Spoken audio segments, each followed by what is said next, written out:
de la tarde y empezamos el programa. Espero que hayan tenido un gran fin de semana, que lo hayan podido aprovechar de estar con la familia, de compartir.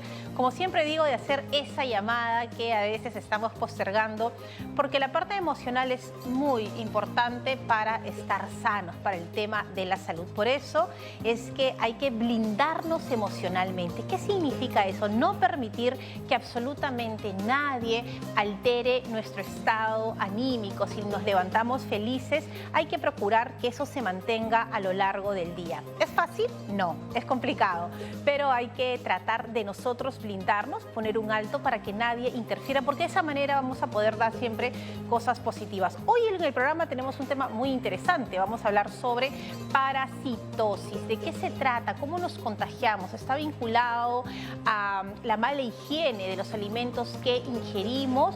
¿Qué clases de parasitosis hay? Hoy vamos a hablar del tema intestinal, pero dentro de este rubro tenemos diversos tipos de parasitosis y tenemos un importante especialista que hoy nos estará contando sobre las diferencias, los tratamientos y sobre todo cómo cuidarnos para evitar este diagnóstico. Pero también Aura nos traerá hoy una importante campaña de salud y no podemos dejar de hablar de la nutrición con Sarita Abusabá. Los teléfonos están listos para recibir todas sus llamadas y recuerden que también nos pueden ver por el Facebook Live y por supuesto saludamos a todos los que nos están viendo a través de la señal internacional. Esto es Cuerpo Médico, este programa es de ustedes, hecho para ustedes y si no están presentes no es nada del programa. Así que esperamos todas sus comunicaciones hoy para hablar sobre parasitosis. Esto es Cuerpo Médico.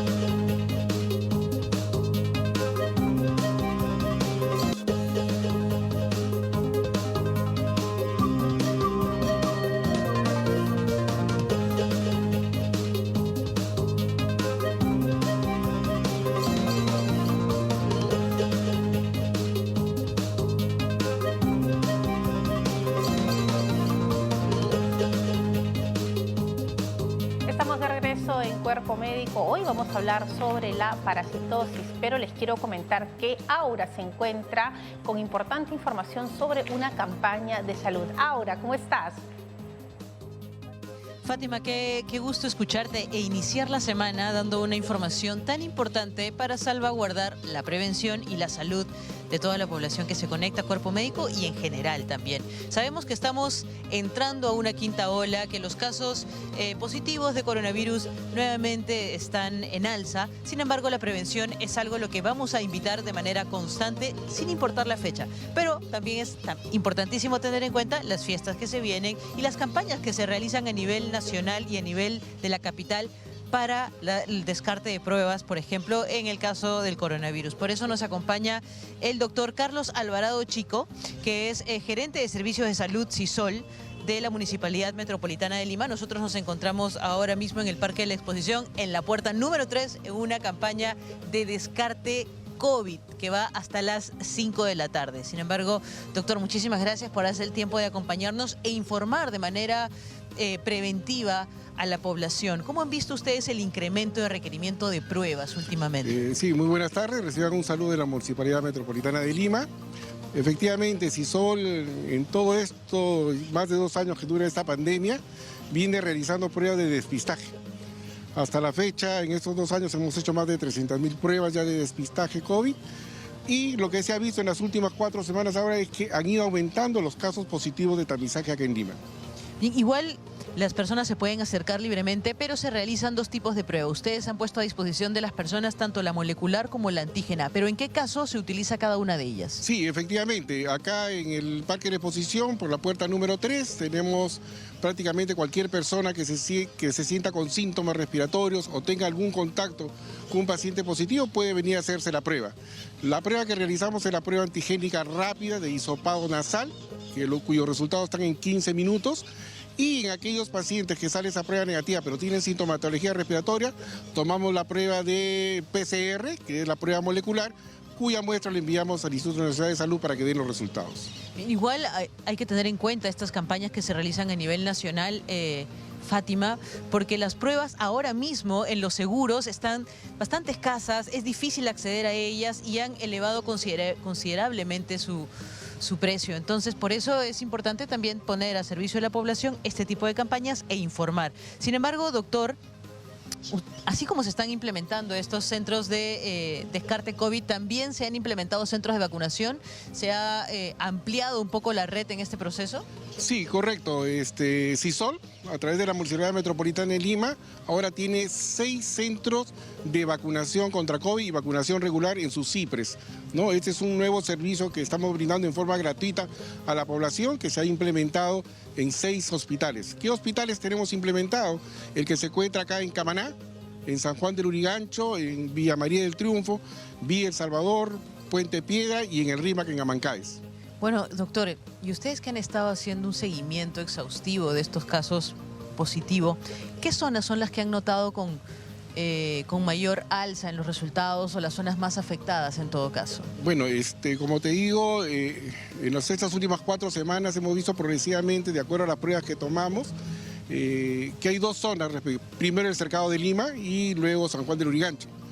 Actualmente estamos con un promedio casi de 15.7% de positividad de las pruebas que tomamos. Por ejemplo, el día de hoy, a esta hora, vamos tomando más de 700 pruebas y casi tenemos 184 positivos. Y está bordeando casi el 25%, ¿no? Claro, igual me mencionaba que esto era una alerta muy parecida a la que se tuvo en la 4ª ola. Efectivamente, es una alerta muy parecida a la 4ª ola y hay que guardar, ya tenemos la experiencia de cómo manejarnos, creo, toda la población en contra de esta epidemia, ¿no? Y finalmente, doctor, la sintomatología. Ustedes que están en el día a día dentro de esta batalla, ¿ha ido variando, ha ido cambiando? Las personas ahora ya no le toman tanta importancia a los resfríos, piensan que es parte del cambio de clima, sin embargo, es importante no bajar la guardia. Efectivamente, ¿no? Todavía tenemos y vamos a vivir con el coronavirus muchos años en el país. Da sintomatología respiratoria leve en muchos casos, pero hay en otros casos que da con fiebre, un poco de dolor de garganta y malestar general. Felizmente ahora la predominancia de la cepa Omicron, ¿no? La cual prácticamente en 5 o 6 días está retirándose ya del organismo y ya podemos hacer nuestra vida normal después de 7 días de aislamiento. Bien, hemos estado entonces con el doctor Carlos Alvarado Chico, que es gerente de servicio de CISOL de la Municipalidad Metropolitana de Lima. Pero antes de cerrar, doctor, importantísimo invitar a la prevención, importantísimo seguir promoviendo la vacunación, la 3ª y la 4ª dosis para aquellos que aún no lo han hecho. Sí, efectivamente, para toda la población de Lima y todo el país, es necesario continuar con las medidas preventivas contra el COVID-19. Aislamiento, distanciamiento entre las personas, en aquellos lugares cerrados usar la mascarilla respectiva, ¿no? Para evitar el contagio y sobre todo vacunarse. Vacunarse, por favor. La 3ª y 4ª dosis está a disposición y es totalmente gratuita. Doctor, hincapié, precisión. ¿Qué lugares están disponibles hasta el día de hoy hasta las 5 de la tarde? El día de hoy hasta las 5 de la tarde tenemos acá en el Parque la exposición para el despistaje, en la Plaza Castañeta para despistaje. En ambas zonas también hacemos la inmunización contra COVID. Y como te digo, nuestras CIPRES que tienen hasta las 7 de la noche pueden vacunarse contra COVID cualquier persona, ¿no? Están en el RIMAC, que es Amancaes, están en San Juan del Lurigancho, en Villa El Salvador, Villa María del Triunfo y en Camaná. Muy bien, muchísimas gracias, doctor. También agradecerle a CISOL definitivamente por seguir promoviendo la salud, por llevar las pruebas de prevención y la vacunación. Amigos de Cuerpo Médico, aquellos que están conectados, pasen la voz, en todo caso, si es que saben de alguien que por ahí siente algún malestar, no bajemos la guardia, el COVID aún sigue vigente, pero lo importante es que nos cuidemos entre todos y si tenemos estas facilidades que se brindan a nivel nacional, pues formemos parte de esta iniciativa. Fátima, me parece que es importante seguir informando esto y arrancar la semana de esta manera tan extraordinaria que cuida y promueve el cuidado, valga la redundancia, de la salud. Sin embargo, podemos seguir desarrollando el tema. Es importante ahora lo que nos mencionas y además creo que el trabajo que realiza CISOL es importante de replicarlo. Es decir, cuando hay una necesidad muchas veces nos quejamos, pero si instituciones van trabajando de acuerdo a su región, a su geografía, para ayudar a la población que le corresponde, creo que vamos avanzando. Y ahí estamos viendo esta importante campaña de vacunación y como ustedes lo saben, el compromiso de Cuerpo Médico es dar a conocer información, pero también contarles qué es lo que está pasando y a dónde ustedes pueden acudir, por ejemplo, si desean vacunarse. Así que siempre estaremos informándoles. Ahora sí, quiero darle la bienvenida a nuestro invitado. Se encuentra con nosotros el doctor Carlos Nureña. Él es jefe del Servicio de Gastroenterología del Hospital 2 de Mayo. Doctor, ¿cómo está? Bienvenido a Cuerpo Médico. Gracias, Fátima. Qué gusto estar aquí nuevamente. Bueno, vamos a hablar de la parasitosis intestinal, porque usted me decía que existen muchos tipos de parasitosis. ¿Dónde se ubica un parásito cuando hablamos de parasitosis intestinal o se puede ubicar en distintos lugares? Bueno, como ya mencionamos, hay distintos tipos de parásitos. Hay parásitos en el cabello, en la piel. En este caso vamos a tocar los del tubo digestivo. Pueden ubicarse en el intestino delgado, pueden ubicarse en el intestino grueso, también llamado colon, y estos en algunas veces hacen ciclos, pueden ir también al pulmón. Entonces es muy importante saber todos estos temas. ¿Y cómo así yo me puedo contagiar de una parasitosis? Si yo tengo en casa a alguien que tiene este diagnóstico, ¿es posible que me contagie? ¿Y cómo empezó este primer inicio de contagio? Claro, la forma más frecuente de un contagio por parásitos viene por la vía fecal oral. ¿Qué quiere decir esto? Que una persona contagiada o infectada elimina pequeños huevecillos o quistes que pueden estar en contacto con algún alimento que ha sido tal vez regado con aguas no muy limpias, o puede estar en las manos si es que no tuvimos una adecuada higiene después de realizar las deposiciones.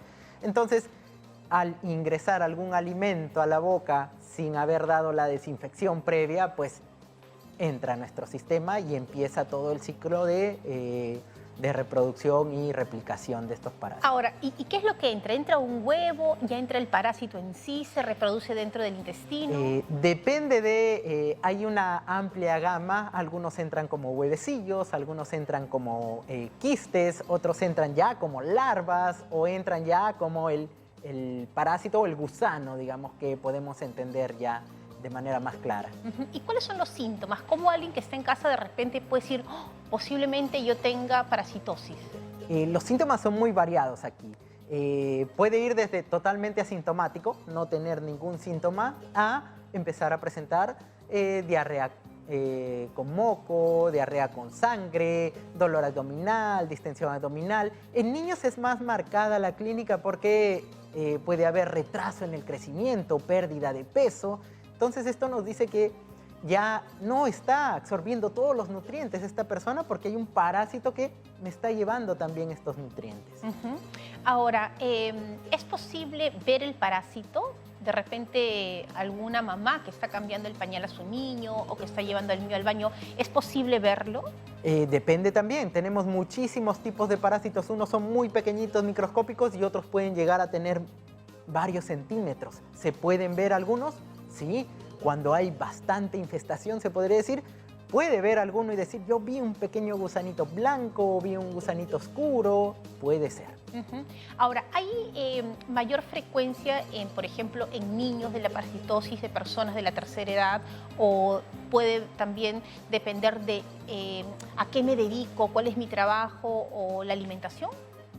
Mucho tiene que ver con el factor de la higiene. El tema es que en los adultos no suele dar mucha clínica, más da clínica en los niños o en los ancianos, que el sistema inmunológico es un poquito más bajo.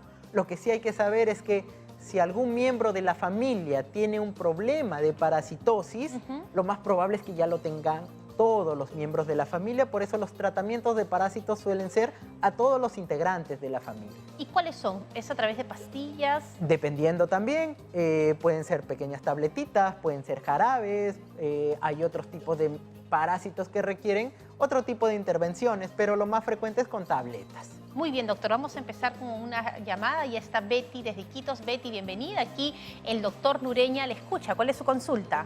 ¿Betty? ¿Aló? Sí, Betty, le escuchamos. ¿Podría bajar el volumen del televisor, por favor? Sí, y está abajo. Ahora sí, Betty. Aquí el doctor Nureña escucha su consulta. Ay, señorita. Doctor, yo tengo 73 años y hace mucho tiempo que yo no me desparasité, pero ahora yo soy una mujer pues mucho mayor y yo quisiera saber cómo de desparasitarme, porque cierto tiempo tengo un tipo de malestar de repente, como un poquito de más me da náuseas. Yo, por ejemplo, no tolero las grasas. El doctor me detectó hígado graso y todas esas cosas que conllevan a eso de que uno no limpia el colon, no se limpia. Realmente eso es lo que me interesa. A ver, Betty, ¿usted ya se ha desparasitado antes? No, señorita. Muy bien, vamos a consultarle. Acá hay varias cosas, doctor, y también muchos mitos para poder responder. Exacto. Empezamos. Los síntomas que manifiesta son bastante difusos. Ya hemos hablado en otras entrevistas que pueden ser síntomas de una gastritis, tal vez por ahí un problema de la función intestinal, puede ser también parásitos. Entonces aquí lo más recomendable es identificar cuál es el problema. Si queremos hacer un despistaje de parásitos, lo más recomendable es hacer un examen de parásitos. Esto se hace por medio de test parasitológicos seriados. ¿Qué quiere decir? Que vamos a llevar nuestra muestra de deposiciones 3 veces al laboratorio. Hay un especialista, va a ver al microscopio y nos va a decir, este es el parásito que tienes tú. Y con eso damos una terapia específica. ¿Por qué? Si nos desparasitamos de forma empírica, puede ser que si hayamos tenido un parásito, puede ser que no lo sabemos. Entonces, esa es la mejor forma. En cuanto a parásitos, hay un medicamento que cubre a la mayoría, pero no específicamente a todos. Así que lo mejor es identificar. Y si es que hay un parásito, pues empezamos a tratar a toda la familia.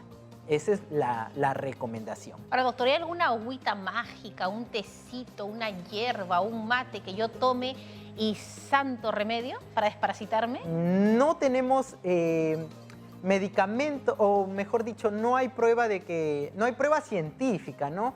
Uno puede hablar a nivel de lo que nos dijo la mamá, la abuelita, lo que me recomendó por ahí alguien, pero no tenemos evidencia científica de que alguna hierba, en este caso hierbabuena, se recomienda a veces que me pueda ayudar para tratar los parásitos.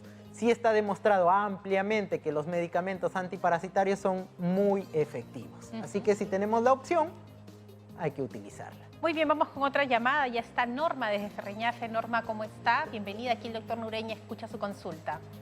Bienvenida, buenas tardes, doctor. Quería saber si también podemos contagiarnos de parásitos porque yo tengo una perrita que mucho se sube a mi cama, incluso ya duerme conmigo varios tiempos, ¿no? Yo le he desparasitado, claro, ella está desparasitada, pero no sé si eso también origina que me pueda contagiar a mí de parásitos. Muy bien, Norma, muy buena pregunta, doctor. Ahora hay toda una tendencia de dormir con las mascotas, los gatos, los perros, y esto puede generar parasitosis en el humano. ¿Hay un contagio? Sí, hay que saber que no todos los parásitos humanos son compatibles, por así decirlo, con los animales. En el caso de los perros, de los canes, sí hay un parásito que es la hidatidosis. Es importante entonces llevar a nuestra mascota al veterinario para hacer como usted ha hecho, desparasitar.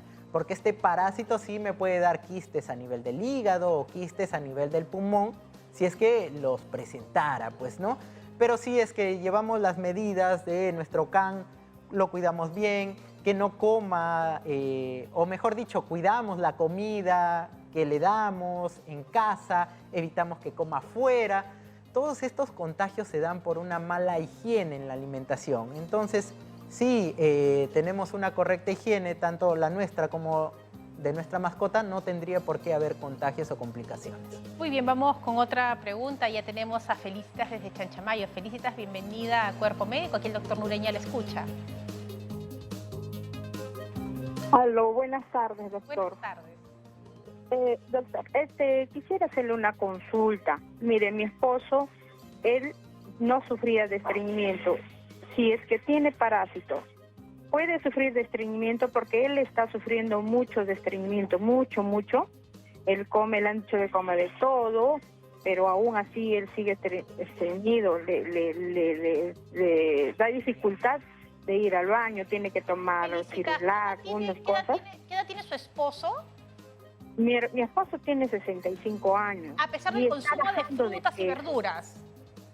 Sí, él come verduras, frutas, con el bagazo le han dicho que coma todo, pero igual. Ok, muy bien, Él tiene que estar para que pueda ir al baño, tiene que tomar laxante, y aún así, no, eso es lo que yo quisiera, doctor, saber, por favor, porque mi esposo está adelgazando. Y está adelgazando, muy buen dato. A ver, doctor, ¿qué le podríamos decir a Felicity? Ya. En este caso, si tenemos más de 50 años, estreñimiento y pérdida de peso, sí te recomendaría una evaluación por un gastroenterólogo, porque acá lo primero que habría que descartar son pues los problemas de colon que ya hemos hablado también, cáncer de colon. No estoy diciendo que lo tenga, pero sería lo primero que yo tengo que descartar. Hacer una colonoscopía sería lo primero aquí ideal, y ya después de esto, si es que no encontramos, una parasitosis podría generarme estreñimiento. Puede ser, no es lo más frecuente, pero sería lo último que yo pensaría. Primero, iría a ver si es que hay una correcta alimentación, una dieta con fibra, que ya hemos hablado, frutas, verduras todos los días, agua, 6 a 8 vasos por día, y tratar de evitar el uso de laxantes de forma continua. No es lo recomendable. Tenemos que lograr manejar ese estreñimiento. Ahora, ¿en cuánto tiempo de estreñimiento es que yo debo decir, no, esto ya no es normal y yo debo de acudir al médico? No debería pasar, o sea, un estreñimiento agudo debería ser en 3-5 días, pero si ya tengo esto más de 1 o 2 semanas, tengo que ir ya con un especialista. ¿Qué está pasando? ¿Es un problema de mi dieta o hay algo más aquí? Claro, pero la recomendación entonces sería que vaya al gastroenterólogo. Sí, por la edad, la pérdida de peso, definitivamente una consulta con el gastroenterólogo. Muy bien, vamos con otra llamada, nos vamos hasta Puerto Maldonado. Vilma ya está en la línea telefónica. Vilma, bienvenida. Aquí el doctor Nureña escucha su consulta. Señorita doctora Nureña, buenas tardes. Buenas tardes. Vilma, le estoy llamando de Puerto Maldonado. Así como están hablando de los parásitos en la televisión, yo tengo que hacer una consulta. Sí, Vilma. Porque yo he tenido, justamente el 16 de marzo, cuando empezó la pandemia, me hicieron una gastroenterología. ¿Por qué? Porque yo mucho padecía de diarrea, pero no tengo ningún síntoma, ni cólico, ni dolor de barriga, nada, todo es asintomático, no he tenido nada de esas cosas, solamente diarrea. Y me han dado por los parásitos, y antes de la pandemia me han dado ellos ivermectinas, otros ardilas y todo lo que son para los bichos, he tomado toda clase. Y no me hace nada, casi prácticamente. Y escúcheme, ¿le han dado, Vilma, algún diagnóstico? ¿El doctor que la ha visto antes de la pandemia le dijo algo que tenía usted? En la pandemia me hicieron, justo el 16, me hicieron ese gastroenterología, lo que hacen me han hecho uno, ¿cómo se llama? Pues sacan pruebitas como biopsia. ¿Ya? Ya, y el resultado me han demorado en dar casi un año. Y cuando me dieron, después de un año me han dado el resultado recién, y yo seguía con ese calma, con la diarrea, solamente calmaba para las diarreas, y no me calmaba casi. Vilma, ¿pero qué le han dicho en el resultado? Y el resultado, después de un año que me dieron, me dijeron que tenía un poco de, ¿cómo se llama? Gastritis leve, y que podría ser que tenga, ¿cómo se llama la cosa? El Helicobacter pylori. Oh, muy bien, ahí está la respuesta. Ya. Gracias. Me han dado un tratamiento. Ya le han dado un tratamiento, pero usted continúa, me dice, con las diarreas. Ya, he seguido con el tratamiento. Acaba no sé cada qué tiempo, no sé qué cosa es lo que me hacen mis comidas, algo daño. A ver, vamos a preguntarle aquí al doctor Nureña, Vil. Ya, este es un caso de diarrea crónica. Los casos de diarreas crónicas son más frecuentes de lo que uno piensa y lamentablemente son un poco difíciles de tratar. ¿Por qué?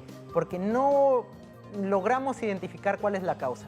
Una parasitosis, doctor, ¿me puede causar una diarrea crónica? Sí. Doctor, ¿una gastritis, Helicobacter pylori, me puede causar diarrea crónica?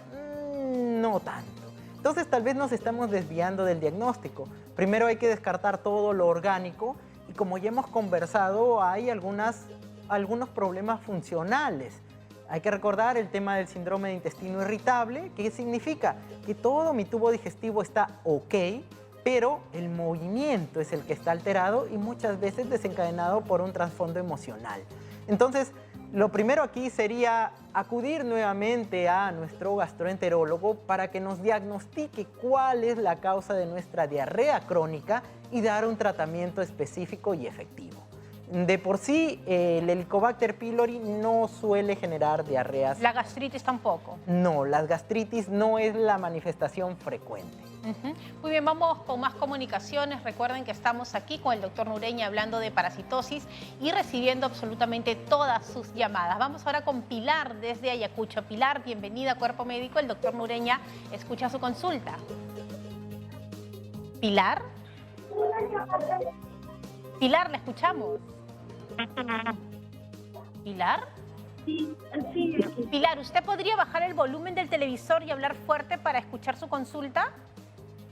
Sí, señorita, una consulta. A ver. Sí, señorita, como tenía, mi esposo tiene diarrea. ¿Ya? Y dolor de estomacal. ¿De qué es más o menos, de qué se trata? A ver, Pilar, ¿qué edad tiene su esposo? Tiene 40. ¿Ha ido al médico ya o no? Simplemente esos son los síntomas que usted nos está diciendo. Sí, hemos ido al médico y nos ha dicho que tiene algo, parásitos en su intestino, ¿no? Ya, ¿y cuántos días está con la diarrea su esposo? Hace 2 semanas. 2 semanas. Muy bien, Pilar. Vamos a preguntarle aquí al doctor Nureña. Muy bien, 2 semanas de diarrea, ya estamos saliéndonos de la gastroenteritis aguda, que también hemos conversado aquí, que la causa no son tanto parásitos, sino son virus, bacterias. En este caso, si persiste la diarrea, tenemos que hacer otro enfoque, hacer el test parasitológico seriado, lo que habíamos hablado, y si identificamos aquí algún parásito, pues damos el tratamiento específico. Lo mismo que en el caso anterior. Doctor, no hubo parásitos. Entonces vamos buscando otro tipo de cosas. Me olvidaba de mencionar que hay trastornos metabólicos, como van las hormonas tiroideas, tal vez ver la indemnidad del tubo digestivo, tal vez hay un problema de mala absorción. El enfoque de diarreas crónicas es bastante amplio y tiene que ser llevado por un especialista con muchos exámenes de despistaje. Entonces, lo que te recomendaría es continuar tus controles. Si es que ya te han dicho que hay un parásito, ¿cuál es ese parásito? Ya cumplimos el tratamiento y si es así, pues regresar y decir, doctor, ¿sabe qué? Cumplimos el tratamiento de los parásitos, pero todavía no hay respuesta. Entonces quiere decir que esta no era la causa. Aprovecho esto para mencionar que podemos tener distintos tipos de parásitos. No todos son parásitos que nos producen clínica o malestares. Hay parásitos que pueden convivir con nosotros sin ningún problema. Ahora, cuando hay una persona que está con diarrea, uno dice, no, hay que prepararte una panetela para parar esto, hay que tomar una pastilla para que no haya más diarrea. ¿Eso es lo correcto mientras voy al médico o debo dejar que la diarrea siga su curso? Depende, esta es una pregunta muy importante. Si es que yo ya identifiqué la causa y empecé un tratamiento, lo correcto es ya disminuir pues este flujo de diarrea. Pero si es que yo no he identificado la causa y trato de cortar, como se dice, la diarrea, puedo complicar el cuadro. Muy bien, doctor Nureña, nosotros vamos a continuar aquí respondiendo todas sus consultas. Vamos a hacer una pausa, pero ya viene Sara Auzabá con toda la información de nutrición y nos va a enseñar cómo podemos evitar estos cuadros de parasitosis. Volvemos aquí en Cuerpo Médico.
Estamos de regreso aquí en Cuerpo Médico, hoy hablando sobre parasitosis y nos acompaña el doctor Carlos Nureña, él es jefe del servicio de gastroenterología del Hospital 2 de Mayo. Vamos a tratar de responder todas las llamadas que nos están llegando, así que empezamos de una vez, doctor Nureña.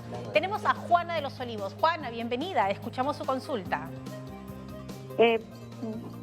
Buenas tardes. Buenas tardes, Juana. Cuéntenos. Buenas tardes. Mi consulta es en referencia a los parásitos. ¿Es cierto que cuando uno tiene verruga es síntoma ya de que tiene parásitos? ¿Tiene qué, perdón, Juanita? Verrugas en el cuerpo. Muy bien, si hay verrugas en el cuerpo, ¿significa que hay parásitos? Vamos a preguntar al doctor Nureña. Por lo menos parásitos intestinales, no. Pero sí puede haber otro tipo de parásitos que puedan afectar la piel. Entonces tendríamos que verificar qué tipo de verrugas son.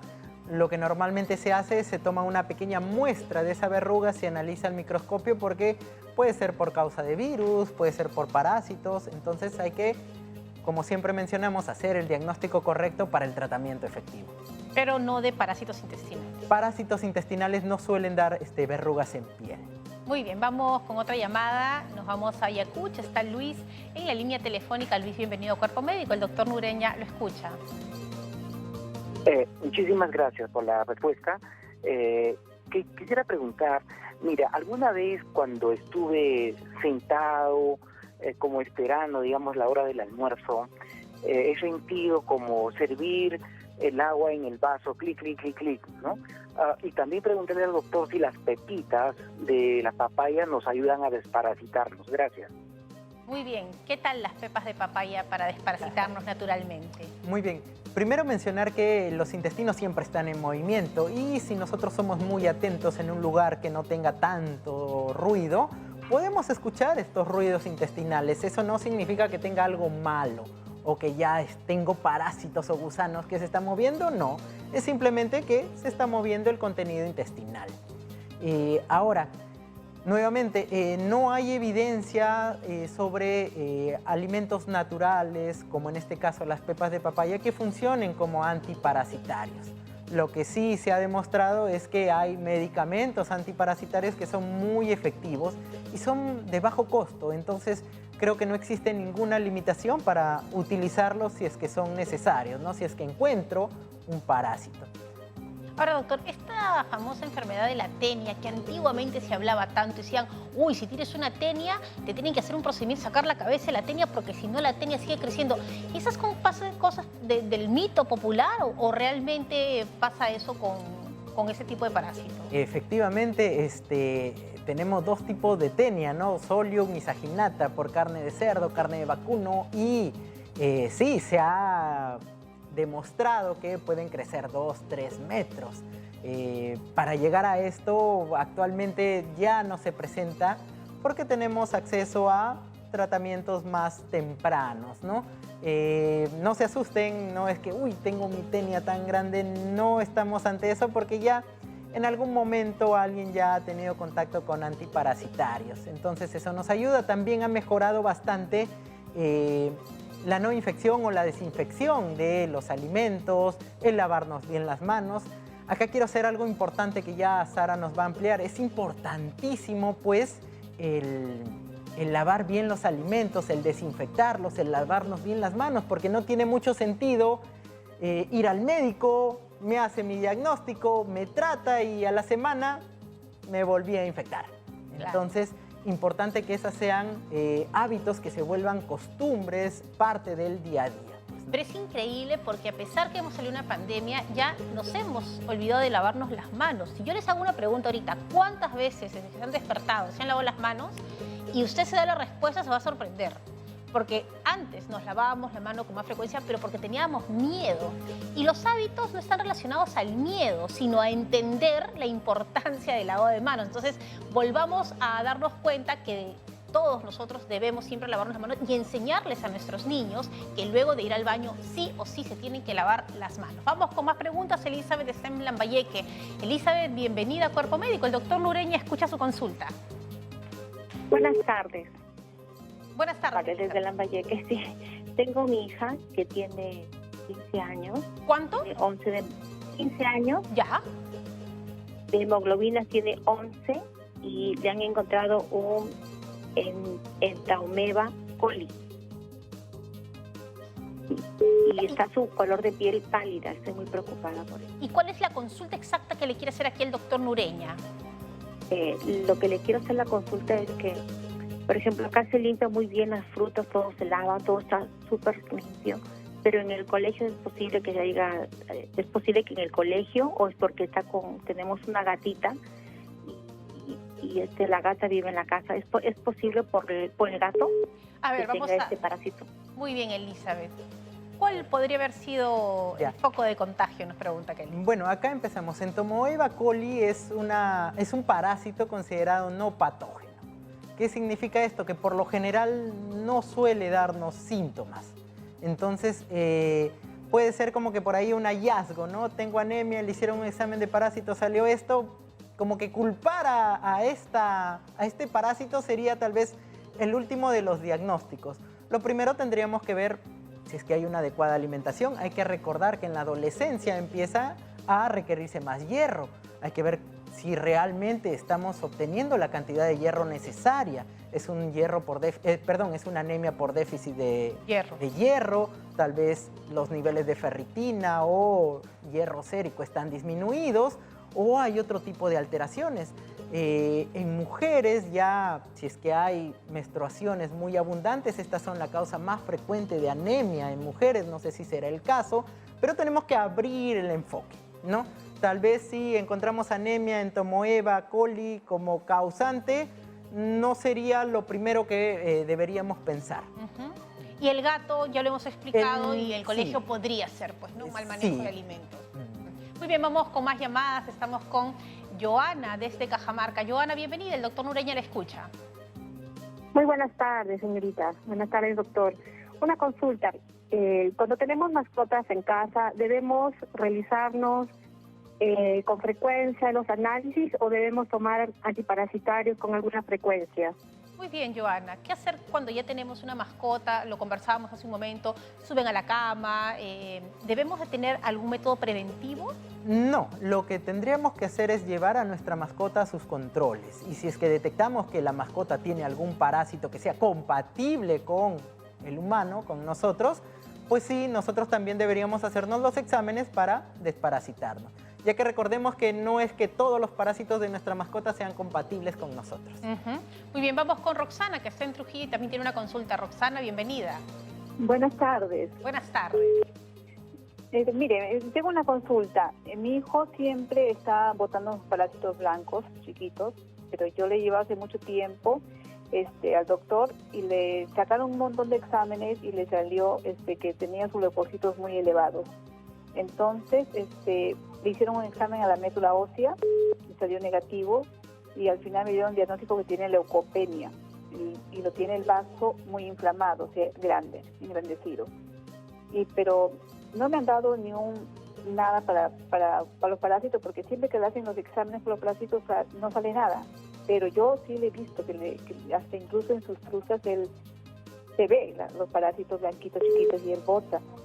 Entonces, no me dan un diagnóstico en sí, solamente me han dicho que sufre de leucopenia, nada más. Muy bien. A ver, Roxana, y la evidencia es otra, ¿no? Según usted nos comenta. Vamos a preguntarle aquí al doctor Nureña. Acá tenemos, digamos, dos temas, ¿no? El tema de los leucocitos, que inicialmente mencionas que estaban muy altos, ahora están muy bajos, el vaso que está más grande o inflamado, como mencionas, eso ya es un tema hematológico, hay que ver la causa. Es muy difícil con estos datos decirte qué específicamente puede ser. Lo que sí te puedo mencionar es que la inmunidad de tu hijo puede estar disminuida porque tengo menos leucocitos y por ende también por ahí tengo tal vez menos defensas antiparasitarias. Esto puede ser que existan pues parásitos. El tema es que tengo que identificar. Si tú logras llevar, pues trata de aislarlo, ponerlo en un frasquito y en agüita nada más, y lo llevamos al hospital, a donde estemos. Acá tengo el parásito, doctor, para que lo analicen. Entonces se analiza el microscopio, se ve específicamente cuál es e iniciamos el tratamiento. tal vez tus médicos están yendo por, digamos, lo más importante. No es que los parásitos no sean importantes, o por lo más grave, que es el tema de los leucocitos y el vaso, y tal vez están llevando todas las fuerzas o intenciones a tratar y resolver este tema. Muy bien, doctor. Muchísimas gracias por toda la información. Creo que tendríamos que hablar otro programa sobre parasitosis porque es muy amplio, pero le agradecemos la paciencia y el contestar a todos nuestros televidentes. Gracias por estar aquí. ¿Cuáles serían las recomendaciones finales? La recomendación final, nuevamente recalcar, por favor, el lavado de manos siempre antes de comer, después de ir al baño, y desinfectar adecuadamente los alimentos. Si por ahí, doctor, yo como en casa, porque eso lo escucho siempre en la consulta. Doctor, yo siempre como en la calle, ¿qué puedo hacer?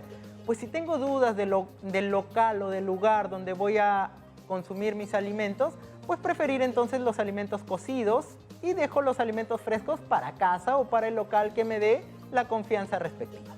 Muy bien, agradecemos al doctor Carlos Nureña, el jefe del Servicio de Gastroenterología del Hospital 2 de Mayo, y nuevamente estaremos conversando. Gracias, doctor Nureña. Tenemos que hacer una pausa, pero no se muevan porque ya viene Sara Usabá, que nos va a contar todos los secretos de cómo debemos desinfectar nuestros alimentos. Volvemos aquí en Cuerpo Médico.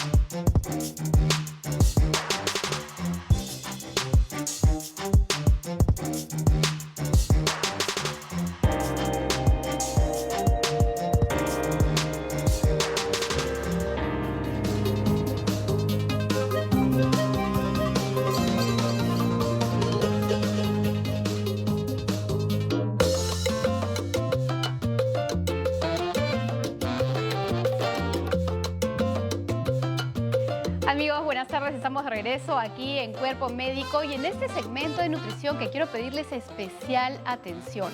El tema de hoy, la parasitosis, es un tema relevante, un tema que si no se detecta y no se trata a tiempo puede ser muy fastidioso y podría tener repercusiones a la salud de las personas, sobre todo si son niños y están en etapa de crecimiento y de desarrollo.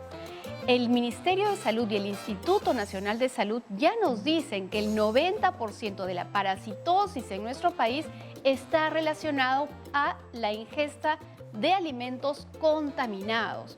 Por eso es que tenemos que tener en cuenta, primero, cuáles son los alimentos que pueden contaminarse con mayor frecuencia y luego, qué hacemos nosotros desde casa para evitar justamente esta contaminación. Y los alimentos que más se pueden contaminar tienen que ver, por ejemplo, con el pescado crudo. Tiene que ver también con las carnes que cocinamos pero que no las terminamos, esas personas que les gusta término medio o 3/4, incluso la carne de pollo a veces no la terminan de cocinar y uno ve la presa de pollo y en el centro, cercano al hueso, hay restos de sangre todavía.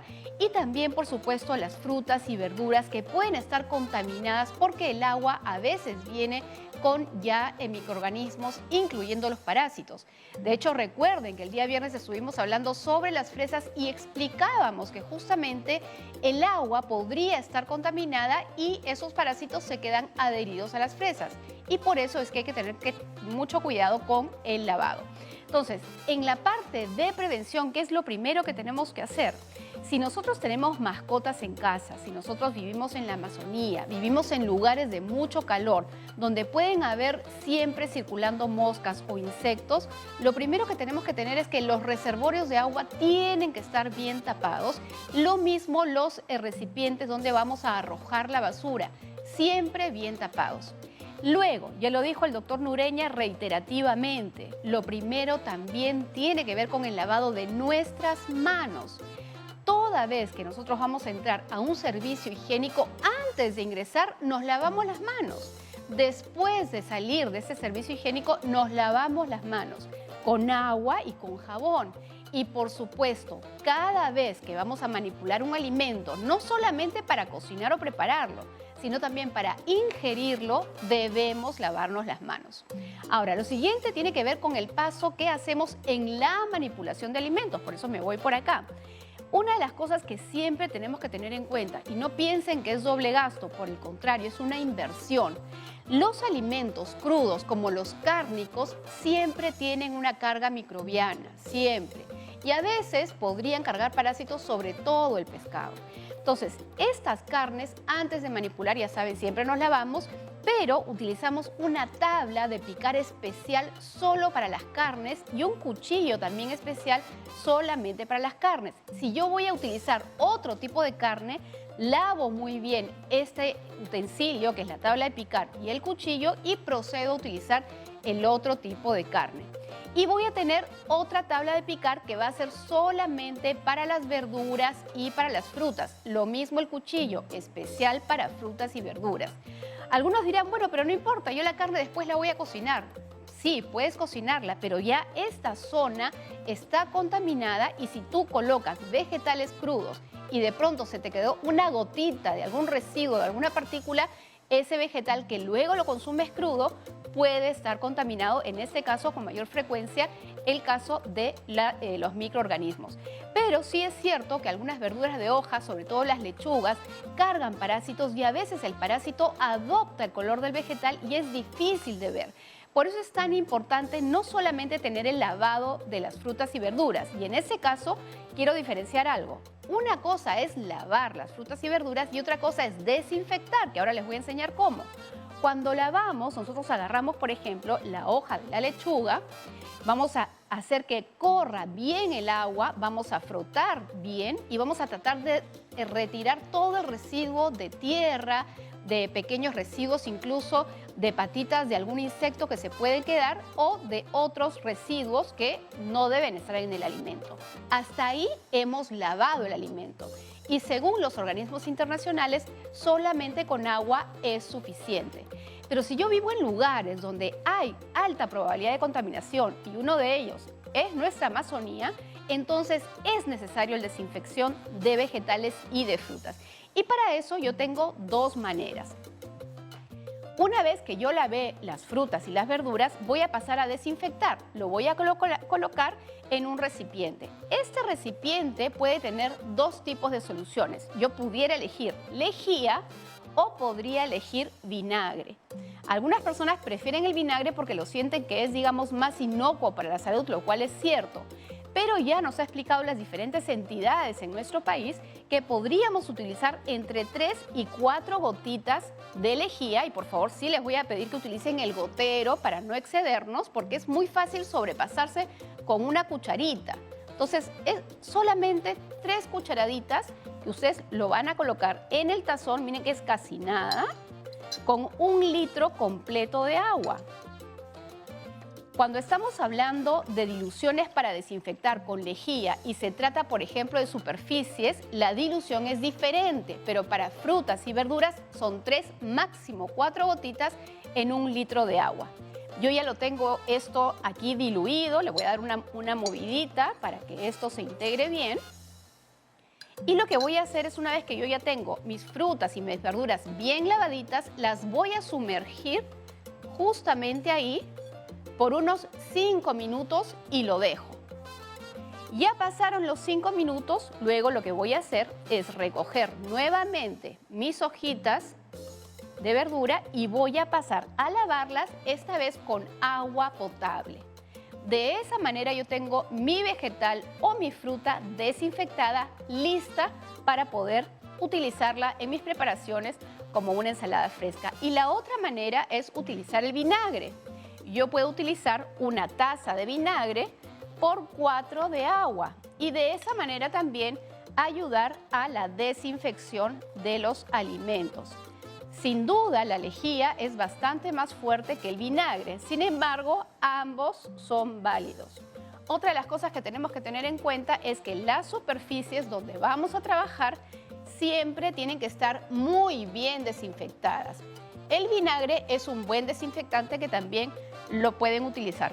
Cierto está que luego vamos a tener un poquito del olor al vinagre, pero al menos nos sentimos bastante más seguras y Fátima, y ahora no tenemos que hacer la desinfección de la superficie con vinagre cada rato, ¿no? De repente 1 a 2 veces al día podría ser suficiente. El vinagre es una maravilla, Sara. Yo Sí. tengo en la cocina agua con vinagre, un vaporizador y a todo le echo. O sea, voy limpiando, voy cocinando, y de verdad ayuda muchísimo. Es una buena práctica. Y es algo ecológico, ¿no? Para limpiar. Totalmente, una buena práctica, es más inocua que usar lejía, aunque sí, definitivamente, todos los estudios lo muestran, la lejía pues sí, digamos, mata todo, ¿no? Entonces, cuando hago con las fresas, ahora que yo lo hago con agua con vinagre, ya no le echo el agua hirviendo, ya no es necesario. No es necesario. Porque las fresas se me hacían un puré, Sarita. Claro. Gracias, Sarita. Ya mis fresas están perfectas con el agua con No, pero con las fresas es una buena manera. Las fresas en general, yo diría, indistintamente de la región en que estemos, es mejor siempre lavarlas y desinfectarlas, ¿no? Voy a traer mermelada de fresa. Nos la debes, Fátima. Varias cosas. Bueno, yo creo que también las personas que consumimos o consumen mucho más verduras frescas, pues tienen que tener mucho más cuidado en este aspecto, ¿no? Sí. A veces también, no voy a decir los jóvenes en general, pero a veces la premura con la que tenemos que preparar una lonchera o la mochila o el almuerzo para todo, la comida para todo el día, es como ya, lavo la lechuga, la pongo así nada más, corto el tomate y se acabó, lo armo, ¿no? Mi madre siempre me dice, no, déjalo remojando en días. Mi mamá, pero es que me quita tiempo, pero es importante. Pero es bien importante lo que dices porque hoy todos estamos apurados. Entonces, sí tenemos la alternativa de poder hacer pasos previos y de mantenerlos limpios, ya refrigerados, de tal manera que al día siguiente simplemente ensamblas y te puedes llevar tu ensalada sin excusas. Voy a aplicar esa técnica. Sin embargo, hay una diferencia, Sarita, ya con esto no me extiendo más, tú sabes que siempre tengo preguntas. Dale, para dale, ti. yo feliz. Pero no es igual, de hecho, comprar las verduras directamente en el mercado, que a veces tú las ves con un poquito de tierra porque han sido traídas casi directamente por el productor, a comprarlas las embolsadas en los centros comerciales, ¿correcto? ¿Hay una limpieza, una purga distinta? Claro, hay una limpieza previa, sin embargo no quita que sigamos limpiando en casa, ¿no? Porque desde el tránsito, desde el supermercado hasta el hogar, también hay puntos críticos de contaminación. Entonces, indistintamente de cómo la compres, siempre hay que lavar y si es necesario, también desinfectar. Solamente un datito adicional hay que recordar, por favor, a aquellas personas que tienen gastritis, no está prohibido comer los vegetales frescos. Lo que sí tenemos que tener es una buena desinfección, un buen lavado para no reinfectarnos, no solamente con parásitos, sino sobre todo con el Helicobacter pylori. Recordemos que los parásitos no dan gastritis. El Helicobacter pylori, que es una bacteria, sí da gastritis y se transmite a través del agua. Vamos a lavar las verduras. Siempre, siempre. Tener cuidado. Muy bien, muchas gracias a todos los que hoy nos han acompañado en el programa. Nosotros nos vamos, pero mañana vamos a regresar con un tema interesante. Vamos a hablar sobre la escoliosis. Ya pueden empezar a hacer sus preguntas a través de las redes sociales y mañana, como siempre, estamos en vivo y en directo con nuestras líneas telefónicas. Nos vamos, chao.